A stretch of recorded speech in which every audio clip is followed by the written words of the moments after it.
এই যে আপনি চাল দান করছেন মা, এই যে আপনি টাকা দান করছেন খালা, আপনার কাছে দে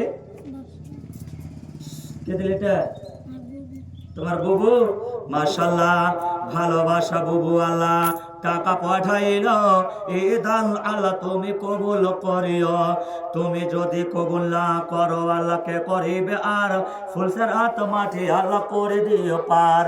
এহকাল পরকাল ভালো করে রাখো, বালা মুসিবত হতে দূর করে দিও। তুমি যদি দূর না করো আল্লাহ কে করিবে আর? মাফ করে দিও আল্লাহ গুনাহ খাতা তার। আমিন আমিন আল্লাহ, আমিন আমিন। মদদ দোয়া কবুল করো রব্বুল আলামিন। এই দোয়া করি আল্লাহ সারা ডাঙ্গি হতে মাফ করো গো আল্লাহ তোমার দয়াতে। আমিন আমিন আল্লাহুম্মা আমিন। হাজি খালারা, নানিরা আমার।